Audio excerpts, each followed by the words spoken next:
सेनगाव तालुक्यातील नाफेड केंद्रावर शेतकऱ्यांची मोठी लूट होत असून एका क्विंटल मागे 1 किलो सोयाबीन जास्त घेऊन शेतकऱ्यांकडून 80 रुपये हमाली आकारल्या जात असल्याचं शेतकऱ्यांनी सांगितलं आहे।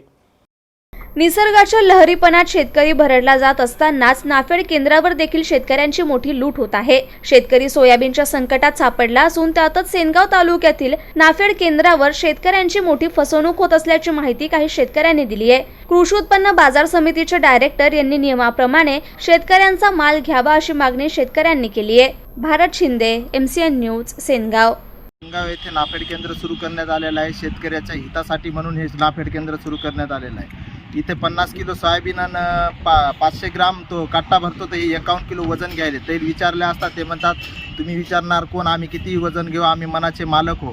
इथं निर्रात शेतकऱ्याची लूटमार चालू आहे। आता जेवढा माझा स्टॉक आहे ते पूर्णच्या पूर्ण 51 किलो वजनाचा स्टॉक आहे। आम्ही सगळे 2-4 कट्टे मोजून पाहिले, 51 किलोचा कट्टा भरायला आहे। इथं शेतकऱ्याची आतोनात लूट होत आहे। इथे हमालीच्या नावाखाली 80 रुपये कुंटला मागं काटल्या जात आहेत।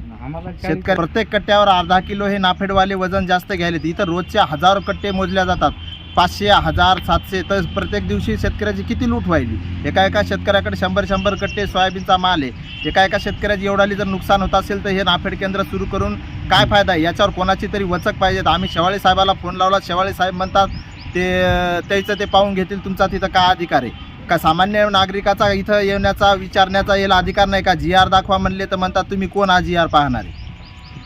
शासनाने ज्याप्रमाणे वजनाचा नियम ठेवलेला आहे त्या नियमाप्रमाणे इथं काटा चालू राहावा अशी आमची मागणी आहे। आणि पहिला जे शेतकऱ्याचा माल घेतलेला आहे त्या शेतकऱ्याला वजन वाढून देण्यात यावा, नसता आम्हाला आंदोलन करण्याची वेळ येईल।